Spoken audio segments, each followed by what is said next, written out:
Hello नमस्कार साथियों, Dushyant civil classes में आप सभी लोगों का स्वागत है, हार्दिक अभिनंदन है। देखिए भी आज का जो हमारा डिस्कशन होगा, तो आज के डिस्कशन में हम लोग क्या करेंगे, भारतीय संविधान के एक प्रावधान को या एक कैलकुलेशन को ही क्या है कैलकुलेट करने की कोशिश करेंगे। और जो डिस्कशन आज आपके सामने हम इस्टेब्लिश करने जा रहे हैं, ये डिस्कशन भी प्रॉपर एग्जामिनेशन ओरिएंटेड है और जिस तरीके से इसका रिप्रेजेंटेशन या इसका प्रेजेंटेशन हम आपके सामने करेंगे तो आप पाएंगे कि बिल्कुल उसी हिसाब से क्या है आपकी परीक्षाओं में कई बार क्या यहाँ से क्वेश्चंस बनते भी रहते हैं। ये मामला 2015 या 16 के आसपास का है। 2015 या 16 के आसपास का ही मामला आप मान के चलेंगे। हम उस समय डी.डी. बसु को पढ़ रहे थे। आप लोग जानते होंगे कि डी.डी. बसु एक बहुत ही जाने माने राइटर हैं, जिन्होंने भारतीय संविधान के जो आपके डिफरेंट एस्पेक्ट हैं उन पर अपनी इंडिविजुअल एंड कलेक्टिव कैलकुलेशंस की हैं। कलेक्टिव का मतलब क्या होगा कि बाकी लोगों को भी जोड़ते हुए क्या उन्होंने कैलकुलेशंस आपके सामने इस्टेब्लिश करने का काम किया है। डी.डी. बसु साहब ने एक मुद्दे को उसमें चर्चा का विषय बनाया और उस मुद्दे के माध्यम से ये कहा कि स्वतंत्र भारत के जो पहले राष्ट्रपति आपको दिखाई पड़ते हैं डॉक्टर राजेंद्र प्रसाद, उन्होंने 1960 में एक बार कहा था कि भारतीय संविधान के पास ऐसा कोई प्रावधान नहीं है। सुनना, भारतीय संविधान के पास ऐसा कोई प्रावधान नहीं है जो राष्ट्रपति को बाध्य करता हो। जो राष्ट्रपति को बाध्य करता हो, बाध्य किस संदर्भ में करके चलता हो कि जब जब केंद्रीय मंत्री परिषद की ओर से राष्ट्रपति को कोई भी सहायता या सलाह दी जाएगी तो राष्ट्रपति ऐसी सहायता और सलाह के अनुसार क्या है कार्य करने के लिए बाध्य होंगे। ये प्रावधान आप पढ़ते भी होंगे, लेकिन जो हमारे देश के पहले राष्ट्रपति आपको दिखाई पड़ते हैं, उन्होंने इस मामले में ये कहा था कि जब जब केंद्रीय मंत्री परिषद की ओर से राष्ट्रपति को कोई भी सहायता या सलाह दी जाएगी तो हमको संविधान को देख करके ऐसा बिल्कुल नजर नहीं आता है कि संविधान में ऐसा कोई प्रावधान जोड़ के दिखाया गया हो जो राष्ट्रपति को बाध्य करता हो इस प्रकार की सहायता और सलाह के अनुसार कार्य किए जाने के संदर्भ में। अब देखिए, ये जो मैंने विषय आपके सामने रखा है, इस मामले को अगर आप बिल्कुल थ्रोली अगर इसको आप डिस्कस करने की बात करेंगे तो आपको कुछ बैकग्राउंड्स यहाँ पर बनाने पड़ेंगे और कुछ बैकग्राउंड्स आप बनाते हुए आगे अपने आप को बढ़ाएंगे। भारतीय संविधान के जो कुछ आपके रेस्पेक्टिव आर्टिकल्स हैं उनको भी क्या है अपनी चर्चा में शामिल करके चलना पड़ेगा, क्योंकि राजेंद्र प्रसाद ने जिस मुद्दे को 1960 में उठाया, ये मुद्दा काफ़ी उस समय क्या है चर्चा का विषय बना। आने वाले समय में जो आपको सरकारें दिखाई पड़ी तो आने वाले समय में सरकारों की ओर से ऐसे प्रयास किए गए कि आने वाले समय में कोई ऐसा मुद्दा ना उठा पाए, है ना। तो आपको कुछ रेस्पेक्टिव बैकग्राउंड्स बना के चलने पड़ेंगे। मैंने कहा कि आपको संविधान के कुछ इंपॉर्टेंट जो आपके आर्टिकल्स हैं आपको उनको भी क्या है कैलकुलेट करके चलना पड़ेगा। और ये कहानी जब आपकी समझ में पूरी आ जाएगी तो आप पाएंगे कि आपकी प्रतियोगी परीक्षाओं की दुनिया में इस डिस्कशन से पहले भी सवाल आए हैं और आने वाले समय में जो भी परीक्षाएं हैं उनमें भी क्या है आपको लगातार सवाल मिलते रहेंगे। अब सबसे पहले हमको ये लगता है कि वेरी फर्स्ट डिस्कशन जो आप यहां पर लेकर के चलेंगे तो सबसे पहला डिस्कशन जो आपका होगा उसमें जो बैकग्राउंड आप लोग लेके चलने वाले हो, तो बैकग्राउंड आप किसका लेके चलेंगे, इसको कहा जाता है पार्लियामेंट्री डेमोक्रेसी। यानी कि आपका जो डिस्कशन होगा, आपका डिस्कशन यहां से क्या है शुरुआत होना चाहिए। आप इसको क्या कहेंगे, पार्लियामेंट्री डेमोक्रेसी कहेंगे। और देखो, जो आपका पार्लियामेंट्री डेमोक्रेसी है, जब आप उसको किसी भी स्टेट के साथ जोड़ने की बात करोगे ना, जब आप इसको किसी भी स्टेट के साथ जोड़ने की बात करोगे तो ये जो आपका स्टेट है, इस स्टेट में दो प्रकार के रेफरेंसेस आपको लेकर के चलने पड़ेंगे। ऐसे स्टेट में एक तो आपको कौन दिखाई पड़ेंगे, जिनको जनरली हम कह सकते हैं हेड ऑफ द गवर्नेंस, जिनको जनरली हम क्या कह सकते हैं head of the governance, head of the governance. अच्छा, जो आपके हेड ऑफ द गवर्नेंस होंगे इसमें जो आपकी कैलकुलेशन होगी, चाहे मामला किसका हो, ब्रिटेन का हो, देखो चाहे मामला किसका हो, ब्रिटेन का हो, या चाहे मामला किसका हो आपका इंडिया का हो, जो हेड ऑफ द गवर्नेंस आपको दिखाई पड़ेंगे, मैंने कहा चाहे मामला ब्रिटेन का हो या चाहे मामला भारत का हो, तो हेड ऑफ द गवर्नेंस जो आपको दिखाई पड़ेंगे तो जनरली आप क्या कह के चलेंगे, प्राइम मिनिस्टर। जनरली आप क्या कहेंगे, प्राइम मिनिस्टर। अच्छा, एक रेफरेंस आपको यहां पर और भी एडअप करके चलना पड़ेगा। तो सेकंड रेफरेंस आप ये दिखाएंगे कि अगर किसी भी राज्य में पार्लियामेंट्री डेमोक्रेसी काम करती है तो सेकंड इंपॉर्टेंट जो रेफरेंस आपको यहां पे बनता है वो ये बनता है कि ऐसे स्टेट में क्या होगा, एक आपको मिलेंगे कॉन्स्टिट्यूशनल, इनको आप क्या क्या पाएंगे, constitutional head of the state, constitutional head of the state, जिनको हिंदी में क्या कहा जाता है, राज्य का संवैधानिक प्रमुख।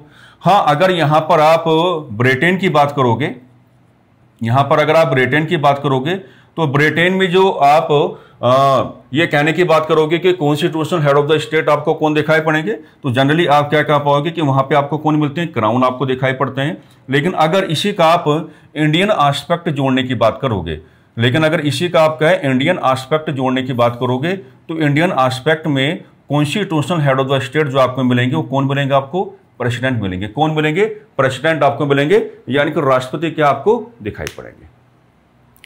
अब हमें ये समझना है कि हमने इसी बैकग्राउंड को शुरुआत में यहां पर क्यों उठाया, क्योंकि अगर आप इस बैकग्राउंड को इनिशियली यहां पर एस्टेब्लिश करके नहीं चलोगे तो आपका जो डिस्कशन है वो क्वालिटेटिव नहीं बना पाएगा अपने आप को। आपका जो डिस्कशन है वो क्वालिटेटिव होना चाहिए, गुणात्मक रूप से उसका एक भार, एक वजन आपको लेकर के चलना पड़ेगा। एक बात समझ लो, अगर आप किसी भी राज्य में पार्लियामेंट्री डेमोक्रेसी को डिस्कस करने की बात करते हो, अब ये कहना शुरू करो कि मामला चाहे ब्रिटेन का हो या मामला चाहे किसका हो, भारत का हो, तो देखो ये जो आपके हेड ऑफ द गवर्नेंस होंगे, इनके साथ आपको क्या दिखाई पड़ेगा, इनके साथ एक अरेंजमेंट आपको दिखाई पड़ेगा, इनके साथ क्या एक अरेंजमेंट आपको दिखाई पड़ेगा। और ये जो अरेंजमेंट है साथियों, इसको क्या मतलब क्या कहा जाता है, तो आप कहेंगे काउंसिल ऑफ मिनिस्टर्स कहा जाता है।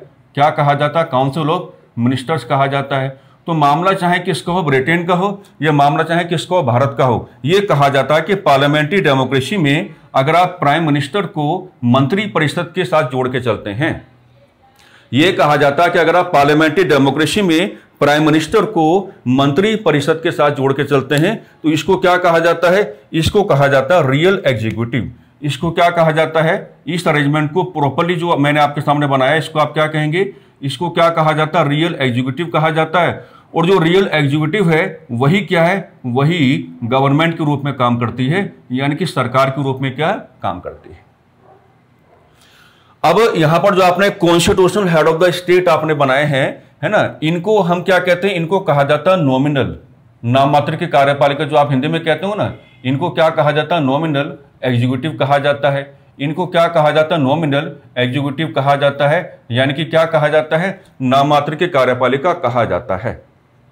बस जो आपके डिस्कशन की वेरी फर्स्ट विंडो यहां से ओपन होगी, इसके लिए आपको यह काम करके चलना ही पड़ेगा। आप लोग देख पा रहे होंगे कि पार्लियामेंट्री डेमोक्रेसी में रियल एग्जीक्यूटिव कौन है, यानी कि जब आप प्रधानमंत्री को उन्हीं की मंत्री परिषद के साथ जोड़ के चलते हैं तो इसको क्या कहा जाता है, वास्तविक कार्यपालिका कहा जाता है। और जो वास्तविक कार्यपालिका है उसी को हम क्या कहते हैं, पार्लियामेंट्री डेमोक्रेसी में गवर्नमेंट कहते हैं, यानी कि क्या कह के चलते हैं, सरकार कह के चलते हैं। तो वजन जो ज्यादा आपको लेकर के चलना है वो इस वाले सेक्शन का आपको लेकर के चलना है। अगर आप ज्यादा वजन यहां पे दिखाने की बात करेंगे, specially in the light of parliamentary democracy, तो जहां पे आपको रियल एग्जीक्यूटिव का जुड़ाव करने का मौका आपको मिलता है, तो वजन किसका होता है, ज्यादा इसका होता है। और ये समझ लो कि पार्लियामेंट्री डेमोक्रेसी में जो आपको नॉमिनल एग्जीक्यूटिव है, जिनको आप हिंदी में नाम मात्र के कार्यपालिका कह के चलते हो, तो हम यहीं से समझा के चलते हैं आपको कि जो नाम मात्र की कार्यपालिका है, नाम मात्र की कार्यपालिका के पास शक्तियां तो काफी ज्यादा आपको दिखाई पड़ेंगी, यानी कि पार्लियामेंट्री डेमोक्रेसी में जो नॉमिनल एग्जीक्यूटिव हैं उनके साथ पावर्स तो आपको काफी ज्यादा दिखाई पड़ेंगी, लेकिन ऐसे बहुत कम ओकेशंस आपको दिखाई पड़ते हैं जहां वो अपनी शक्ति का प्रयोग करने के संदर्भ में स्वतंत्र व्यवहार कर पाते हैं। पार्लियामेंट्री डेमोक्रेसी में कहा जाता है कि नाम मात्र की कार्यपालिका जब अपनी शक्तियों का प्रयोग करने की बात करेगी तो एक एड और एडवाइस जुड़ेगी, और जो एड और एडवाइस जुड़ेगी वो किसकी ओर से जुड़ेगी, वो जुड़ेगी आपके कहां से, रियल एग्जीक्यूटिव की ओर से। यानी कि जब नाम मात्र की कार्यपालिका को अपनी शक्तियों का प्रयोग करना होगा, तो मैं फिर रिपीट कर रहा हूं अपनी बातों को, ऐसे बहुत कम ओकेशंस आपको दिखाई पड़ेंगे जहां ये स्वतंत्र होकर के व्यवहार करें। पार्लियामेंट्री डेमोक्रेसी का नियम यह कहता है कि जब जब नाम मात्र की कार्यपालिका को अपनी शक्तियों का प्रयोग करना होगा तो एक एड और एडवाइस दी जाएगी, और ये जो एड और एडवाइस देने का काम करेगा कौन करेगा, रियल एग्जीक्यूटिव करेगा, यानी कि वास्तविक कार्यपालिका करेगा। यानी कि हमको यहां पर के शुरुआत में ये डिस्कशन करके चलना पड़ेगा ही कि रियल एग्जीक्यूटिव की ओर से, दैट मीन्स वास्तविक कार्यपालिका की ओर से लगातार सहायता और सलाह दी जाएगी, और इसी के अकॉर्डिंग, है ना, जनरली जो नियम है वो ये कहता है कि इसके अकॉर्डिंग नाम मात्र की कार्यपालिका को अपनी शक्तियों का प्रयोग करना पड़ेगा। इसलिए बैकग्राउंड में जो मैंने पार्लियामेंट्री डेमोक्रेसी का जिक्र किया, ये आपके डिस्कशन को अपने आप ही क्या बनाएगा, साइंटिफिक बनाने का काम करेगा। और शुरुआत में अगर इतना स्ट्रॉन्ग डिस्कशन आप करके चलते हैं तो आप अपने आप को ये बता पा रहे हैं कि भाई जो आज जो हमने क्लास में मुद्दा उठाया है उसकी जो प्रॉपर कनेक्टिविटी आपको दिखाई पड़ती है, तो प्रॉपर कनेक्टिविटी आपको कहां दिखाई पड़ती है, पार्लियामेंट्री डेमोक्रेसी के साथ दिखाई पड़ती है। और इसी बात को आधार बना करके स्वतंत्र भारत के जो फर्स्ट प्रेसिडेंट आपको दिखाई पड़ते हैं, उन्होंने उस समय कहा था 1960 में, जो मैंने बहुत शुरुआत में आपको समझा दिया है कि भाई जहां से मैं भारतीय संविधान को देख रहा हूं या जहां से मैं भारतीय संविधान को जानने या समझने की कोशिश कर रहा हूं, तो ये तो खैर ठीक है कि वास्तविक कार्यपालिका की ओर से सहायता और सलाह दी जाएगी। सहायता और सलाह किसको दी जाएगी, नाम मात्र के कार्यपालिका को दी जाएगी। लेकिन वो ये कहने की कोशिश कर रहे थे कि जहां तक मेरी समझ है, मेरी समझ ये कहती है कि आप नाम मात्र के कार्यपालिका को बाध्य नहीं कर सकते। जो सहायता और सलाह देने का काम करेंगे, आप उस सहायता और सलाह के अनुसार नाम मात्र के कार्यपालिका व्यवहार करे, इस संदर्भ में आप उसको क्या है, बाध्य नहीं कर पाएंगे। तो यहां से देखिए, ये बैकग्राउंड हमने बिल्कुल प्रॉपरली बना लिया है। और इसका एक बड़ा फायदा अब आने वाले समय में आपको यह भी मिलने वाला है कि एटलीस्ट आप इतना तो समझ पा रहे होंगे कि अगर किसी भी स्टेट में आपको पार्लियामेंट्री सिस्टम या पार्लियामेंट्री डेमोक्रेसी को जोड़ के आपको चलना हो, तो वेरी इनिशियल डिस्कशन आपका क्या होना चाहिए, शुरुआत में आप किन किन मुद्दों को उठा करके चलेंगे। तो यहीं से आपका पूरा टॉपिक जो है आप समझ गए होंगे।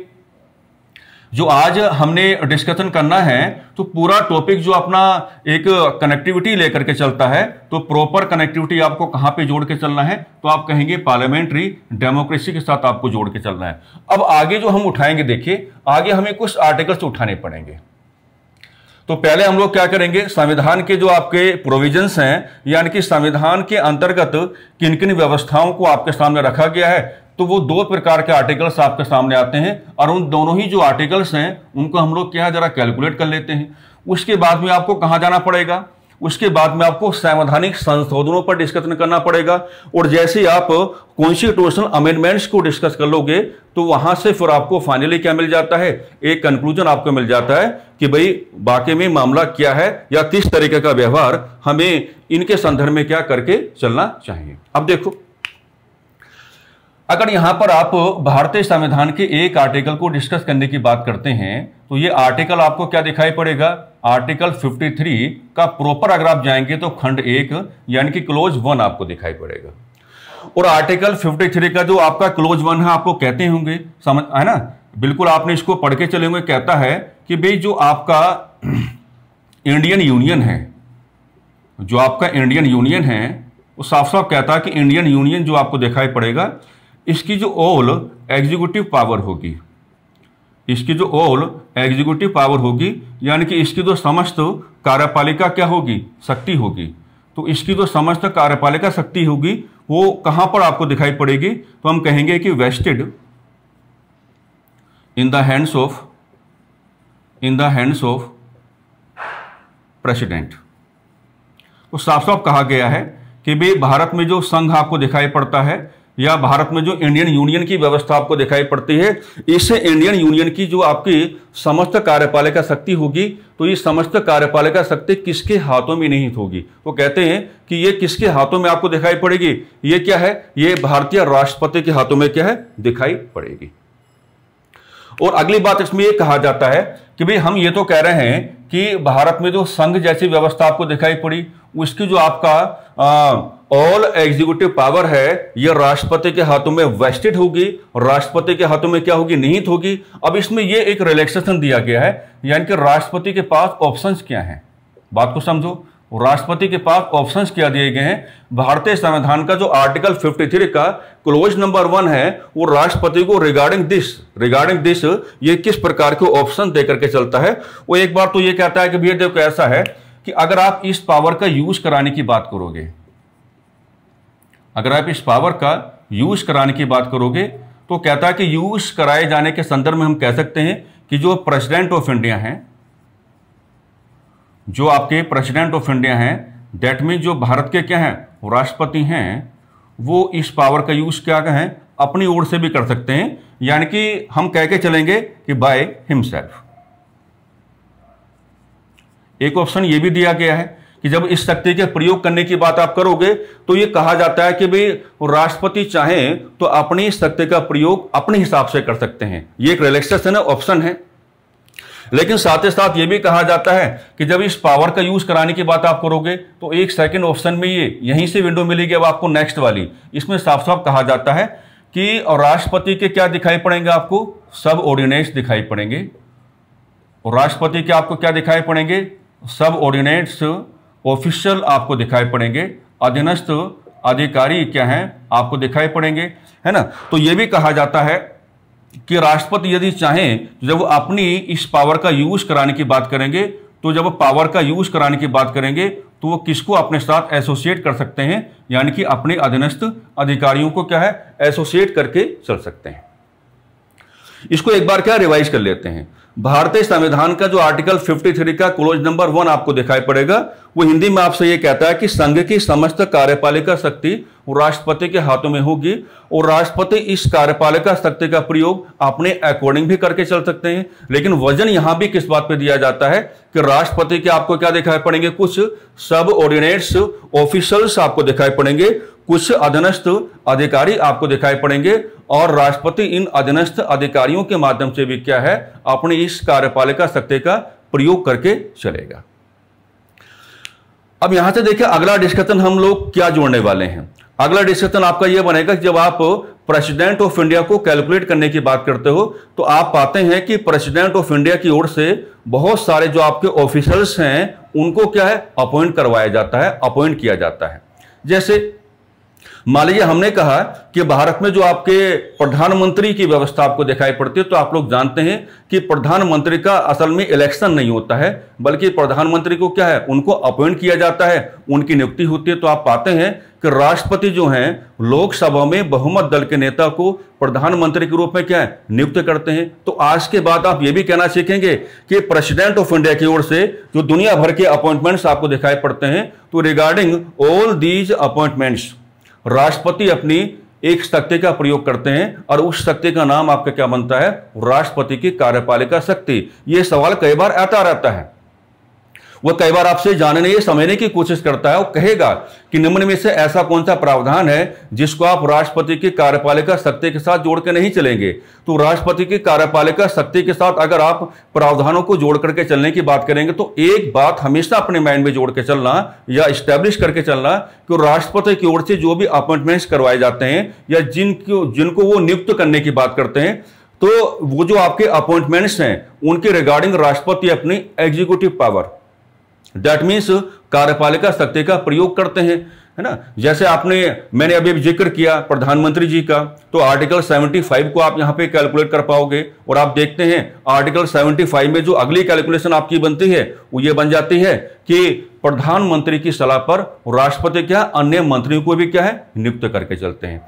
तो मैं आपको दरअसल ये समझाने की कोशिश कर रहा हूं कि राष्ट्रपति की ओर से जिनका भी क्या होता है, अपॉइंटमेंट होता है, तो इनको आप कहेंगे राष्ट्रपति के ये एक तरीके से क्या बन जाते हैं, अधीनस्थ अधिकारी के रूप में कार्य करते हैं। तो यहां पर दो प्रकार के ऑप्शंस हैं। राष्ट्रपति चाहे तो इस पावर को अपने हिसाब से भी कैलकुलेट कर सकते हैं। अपने हिसाब से कैलकुलेट करने का मतलब यह है कि जो प्रोविजन हमने पहले डिस्कस किया तो बना ही रहेगा, उसका कोई दिक्कत नहीं है, लेकिन बाय हिमसेल्फ वो अपनी ओर से भी कर सकते हैं।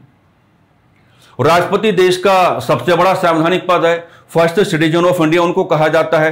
तो यहां पर उनको एक फैसिलिटी दी गई है, एक प्रकार की सहूलियत या सुविधा दी गई है कि भाई अगर आप चाहें तो आप अपने अधीनस्थ अधिकारियों को अपने साथ जोड़ के चलेंगे और इनका इस्तेमाल करेंगे, इनका सहयोग पाएंगे और इनका सहयोग लेते हुए क्या है, आप चाहें तो आप अपनी इस कार्यपालिका शक्ति का यूज कर सकते हैं। इसमें किसी प्रकार की कोई समस्या या इसमें किसी प्रकार का कोई भी क्या नहीं है, डाउट नहीं है। ठीक है, यहां तक उम्मीद करके चलता हूं कि आपको सारी बातें क्या हैं, जिस तरीके से मैं सीक्वेंस बना रहा हूं आपके सामने, ये सारी बातें आपके लिए क्या हो रही होंगी, कन्वीनियंट बन रही होंगी और यही चीजें आपको क्या इसमें दिखाना भी पड़ता है। अब आते हैं, अब एक सेकंड आर्टिकल आपको यहां पे क्या जोड़ के दिखाना पड़ेगा। ठीक है, और ये आर्टिकल आपने देखा होगा, इसको हम कहेंगे आर्टिकल 74 का क्लोज नंबर 1। और ये जो आपका आर्टिकल 74 का क्लोज नंबर 1 है, इससे फिर आपको थोड़ी और भी ज्यादा क्या होगी, सहूलियत हो जाएगी, है ना। अब इसका प्रावधान क्या कहता है, इसका प्रावधान ये कहता है कि अगर आप आर्टिकल 74 को जो आपका क्लोज नंबर 1 है, जब आप उसको कैलकुलेट करने की बात करोगे तो आपके रेस्पेक्टिव कैलकुलेशन क्या होनी चाहिए, देखते हैं। आर्टिकल 74 का क्या बनाएंगे आप लोग, क्लोज नंबर 1 बनाएंगे, ठीक है। और आर्टिकल 74 का जो आपका क्लोज नंबर 1 है, उसमें सबसे पहले क्या जोड़ेंगे, केंद्रीय मंत्रिपरिषद को, यानी कि हम क्या कहेंगे, काउंसिल ऑफ मिनिस्टर्स को आप जोड़ के चलेंगे, काउंसिल ऑफ मिनिस्टर्स को आप जोड़ के चलेंगे। और ये जो आपका काउंसिल ऑफ मिनिस्टर्स हैं, इनके हेड के रूप में आप किनको दिखाएंगे, तो भाई इनके हेड के रूप में क्या हो जाएंगे, प्राइम मिनिस्टर जुड़ के काम करेंगे, यानी कि प्रधानमंत्री क्या है, जुड़ के काम करते हैं, राइट। और इस डिस्कशन में क्या है, एक और हम किनको इस्टेब्लिश करके चलेंगे, president of India, president of India. तो ये वो आपका कॉन्स्टिट्यूशनल प्रोविजन है, ये वो आपका संवैधानिक प्रावधान है जो अब आपको बताएगा कि मामला क्या जुड़ा हुआ है। मामला ये जुड़ा हुआ है कि काउंसिल ऑफ मिनिस्टर्स की ओर से क्या है, ये व्यवस्था है कि ऐड और एडवाइस किसको दी जाएगी, प्रेसिडेंट ऑफ इंडिया को दी जाएगी। यानी कि अगर आप संवैधानिक प्रावधान की बात करेंगे, अगर आप कॉन्स्टिट्यूशनल प्रोविजन की बात करेंगे, तो प्रॉपर्ली अब यहां पर ओपन डिस्कशन हो जाता है। इसमें कहा जाता है कि एक और आपका क्या होगा, काउंसिल ऑफ मिनिस्टर्स आपको दिखाई पड़ेगा। काउंसिल ऑफ मिनिस्टर्स के हेड के रूप में कौन कार्य करेंगे, प्राइम मिनिस्टर ऑफ इंडिया काम करेंगे। और ये जो आपका रियल एग्जीक्यूटिव है ना, ये क्या करेगा, एड और एडवाइज रेंडर करेगा, यानी कि देने का काम करेगा। और किसको, to the president of India को। ये आपका क्या है, कॉन्स्टिट्यूशनल प्रोविजन है। इसमें एक बात और जुड़कर काम करती है, समझ जाना। अगर आप इसके साथ आर्टिकल 74 का क्लोज नंबर 2 जोड़ने की बात करेंगे, तो आर्टिकल 74 का जो क्लोज नंबर 2 है, उसमें एक नई व्यवस्था आपको दिखाई पड़ती है। और उस नई व्यवस्था के आलोक में यह कहने का मौका आपको मिल जाता है कि जब जब केंद्रीय मंत्री परिषद की ओर से राष्ट्रपति को कोई भी सहायता और सलाह दी जाएगी, तो आप ऐसी सहायता और सलाह को किसी भी कोर्ट में चैलेंज नहीं कर पाएंगे, किसी भी न्यायालय में क्या है, चुनौती नहीं दे पाएंगे। ये इसकी ताकत भी है। तो फाइनली आप देख पा रहे होंगे कि आर्टिकल 74 के क्लोज नंबर 1 के माध्यम से साफ साफ कह दिया गया है कि भैया मंत्री परिषद का ही यह कार्य होगा कि मंत्री परिषद क्या है, राष्ट्रपति को एड और एडवाइस देने का काम करेगी, है ना। और ये जो मंत्री परिषद की ओर से राष्ट्रपति को एड और एडवाइस देने का कार्य किया गया है, इस एड और एडवाइस को आप चाहकर भी किसी भी कोर्ट में, दैट मीन्स किसी भी न्यायालय में क्या है, चुनौती नहीं दे पाएंगे। ये प्रावधान आपको कहां पे मिल जाता है, आर्टिकल 74 के क्लोज नंबर 2 में मिल जाता है। तो दोनों को अपने माइंड में क्या थोड़ा इस्टेब्लिश करके चलेंगे, ठीक है। अब यहां से जो हम उस बात को जोड़ के चलेंगे जिसमें भारत के पहले प्रधानमंत्री डॉक्टर राजेंद्र प्रसाद ने यह बात कहने की बात की थी कि अब हमको मौका मिल गया कहने का। उन्होंने कहा था कि एड और एडवाइस तो आएगी, किसकी ओर से, मंत्री परिषद की ओर से, लेकिन भारतीय संविधान के पास अभी तक भी ऐसा कोई प्रावधान हमको नजर नहीं आता कि जिसके बिहाफ पे आप ये कहने की कोशिश करेंगे कि जब जब मंत्री परिषद की ओर से कोई भी एड और एडवाइस राष्ट्रपति को रेंडर्ड की जाएगी, तो राष्ट्रपति उसके अकॉर्डिंग व्यवहार किए जाने के संदर्भ में क्या है, बाध्य है। अब इस बात को समझा किसने, ठीक है, 1960 में उनका जो मेजर कंसर्न रहा, उन्होंने मेजर कंसर्न को आपके सामने रख दिया, कोई दिक्कत नहीं है। लेकिन इसके साथ आप जोड़ के चलेंगे आप लोग 42 कॉन्स्टिट्यूशनल अमेंडमेंट एक्ट 1976, जिसको आप लोग क्या कहते हैं, मिनी कॉन्स्टिट्यूशन ऑफ इंडिया कहते हैं, है ना। और श्रीमती इंदिरा गांधी का जो आपका शासनकाल है, उसका एक मेजर 1 क्या माना जाता है, करैक्टरिस्टिक्स माना जाता है। इसमें साफ साफ ये समझाने की बात की है, इस संवैधानिक संशोधन के माध्यम से कहा गया कि भैया एक काम कर लो, एक और क्या बना लो, काउंसिल ऑफ मिनिस्टर्स को स्टैब्लिश कर लो, काउंसिल ऑफ मिनिस्टर्स को थोड़ा स्टैब्लिश करके चलो। और एक और आप किसको स्टैब्लिश करके चलो, प्रेसिडेंट ऑफ इंडिया को। किसको, प्रेसिडेंट ऑफ इंडिया को, दैट मीन्स भारत के राष्ट्रपति को, ठीक है।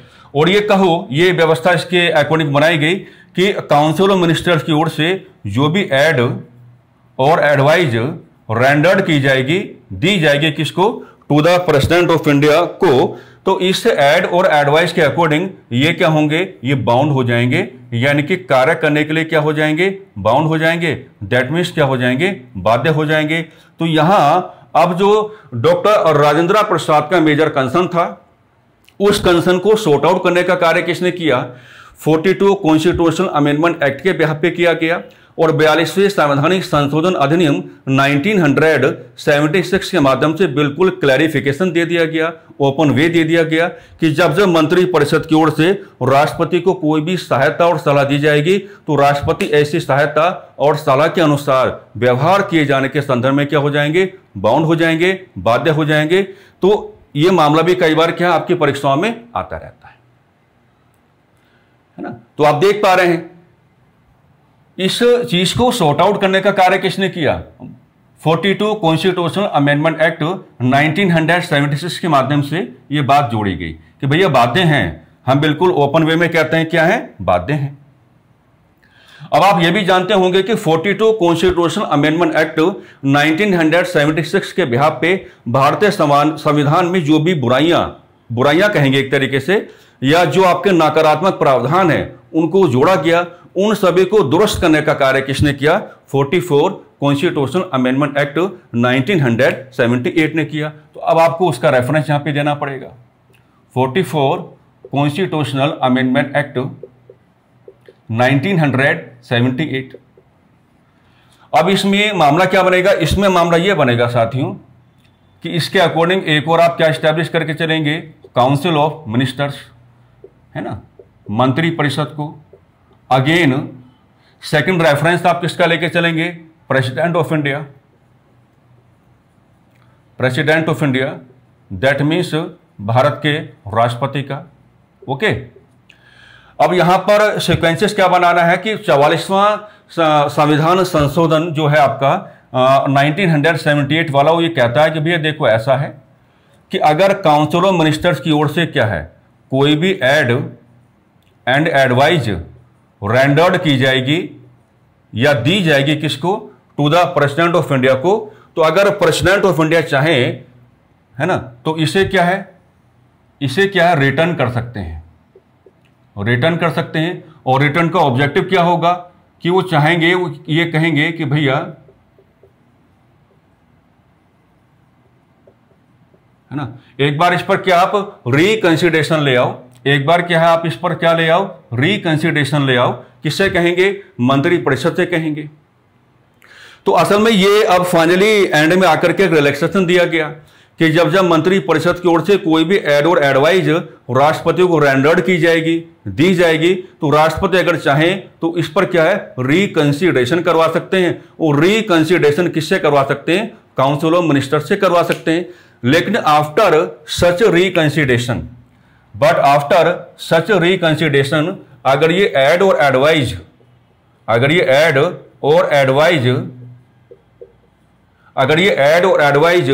नए प्रकार के संशोधनों के साथ या बिना किसी संशोधन के अगेन अगर रेंडर्ड की जाती है किसको, प्रेसिडेंट ऑफ इंडिया को, तो यहां पर वो क्या हो जाएंगे, यहां पर वो कार्य करने के लिए क्या हो जाएंगे, बाउंड हो जाएंगे, यानी कि क्या हो जाएंगे, बाध्य हो जाएंगे। ठीक है, तो कंक्लूजन तो आपको ये लेकर के यही चलना पड़ेगा। फिलहाल आज के समय की जो कंडीशन बना हुआ है वो ये है कि जब जब काउंसिल ऑफ मिनिस्टर्स की ओर से कोई भी एड और एडवाइज राष्ट्रपति को रेंडर्ड की जाएगी तो राष्ट्रपति के पास क्या है, एक रिलैक्सेशन है फिलहाल। और ये रिलैक्सेशन कौन लेकर के आया, 44 कॉन्स्टिट्यूशनल अमेंडमेंट एक्ट 1978 के माध्यम से कहा गया कि अगर आप चाहें तो आप इसको एक बार रिटर्न कर सकते हैं। और रिटर्न का मेन ऑब्जेक्टिव क्या होगा कि आप काउंसिल ऑफ मिनिस्टर से क्या करवाना चाहेंगे, रिकंसिडरेशन करवाना चाहेंगे, इस पर पुनः विचार करवाना चाहेंगे। लेकिन आफ्टर सच रिकंसिडरेशन, अगर यही एड और एडवाइज, है ना, नए प्रकार के संशोधनों के साथ या बिना किसी संशोधन के अगर दोबारा आपको दी जाती है तो फिर आप ऐसी सहायता और सलाह के अनुसार कार्य करने के लिए क्या है, बाउंड हो जाएंगे, बाध्य हो जाएंगे। तो कंक्लूजन निकल के आ गया, वर्तमान समय की स्थिति यही कहती है कि जब जब मंत्री परिषद की ओर से राष्ट्रपति को कोई भी सहायता और सलाह दी जाएगी तो वही आपको कहना पड़ेगा कि एक उनके पास ओकेशन है, एक रिलैक्सेशन है कि अगर वो चाहें तो मंत्री परिषद की ओर से इस पर रिकंसिडरेशन करवा सकते हैं, बट बाद में आपको ये कहना पड़ेगा आफ्टर सच रिकंसिडरेशन, है ना। और ये भी जोड़ के चलना पड़ेगा कि नए प्रकार के संशोधनों के साथ या बिना किसी संशोधन के यही सहायता और सलाह राष्ट्रपति को हैंडओवर की जाएगी या रेंडर्ड की जाएगी या दी जाएगी या प्रदान की जाएगी, तो राष्ट्रपति ऐसी सहायता और सलाह के अनुसार व्यवहार करने के लिए क्या हो जाएंगे, बाउंड हो जाएंगे, बाध्य हो जाएंगे। तो आज की क्लास में हमने मेजर कंसर्न किसका उठाया, फर्स्ट प्रेसिडेंट ऑफ इंडिया जिनका नाम है डॉक्टर राजेंद्र प्रसाद, और उन्हीं के एक कंसर्न को आधार बना करके हमने कुछ भारतीय संविधान की यात्राएं की, और भारतीय संविधान की यात्राएं करते हुए हमने एक विषय वस्तु के संदर्भ में अपना एक वेरी पॉजिटिव कंक्लूजन निकाल लिया है। तो जो कुछ भी आज हमने क्लास में डिस्कस किया है ये प्रॉपरली क्या है, एग्जामिनेशन ओरिएंटेड है। और पुराने पेपर्स को जब आप विजिट करने की बात करोगे तो पुराने पेपर्स में यूपीएससी तक की परीक्षाओं में क्या है, इस डिस्कशन से क्वेश्चंस आपसे क्या है पुट अप किए गए हैं। और आने वाले समय में ये जो डिस्कशन है प्रॉपरली एग्जामिनेशन ओरिएंटेड बना रहेगा, लगातार सवाल आते रहेंगे, आपको रटने की कोशिश बिल्कुल भी नहीं करनी है। जो कॉन्सेप्ट इसी डिस्कशन के माध्यम से हमने आपको प्रोवाइड कराने का कार्य किया है आप इसको अपना सकते हैं और इसके अकॉर्डिंग अपना एक कॉन्सेप्ट जनरेट करके चलेंगे और उसी के अकॉर्डिंग क्या सवालों को अटेम्प्ट करते रहेंगे। ठीक है, तो बस इन्हीं सकारात्मक शब्दावलियों के साथ आज की चर्चा को हम थोड़ा विराम देना चाहेंगे। ठीक है, और मैंने एक क्लास में भी आपको बोला भी था कि भाई एक बार हिस्ट्री और एक बार पॉलिटी, एक दिन हिस्ट्री एक दिन पॉलिटी, इस तरीके से क्या है क्लासेस आपके सामने आती रहेंगी। आप लगातार अपने आप को कक्षाओं के माध्यम से क्या है जागरूक करके चलेंगे। परम उद्देश्य हमारा यही है कि आपको जितनी भी सहूलियत दे दी जाए, है ना, उसमें कोई समस्या नहीं आएगी। हम लगातार क्या है अलग अलग प्रकार के विषय वस्तुओं को आधार बनाते हुए लगातार इसी प्रकार की चर्चाएं करते रहेंगे, है ना। कोशिश पूरी ये रहेगी कि आपका समय बिल्कुल भी खराब ना किया जाए, जो डिस्कशन आपके सामने रखा जाए वो एग्जामिनेशन ओरिएंटेड रहे और उस हिसाब से आपको परीक्षाओं में क्या है सवाल भी मिलते रहें। बस नमस्कार, धन्यवाद।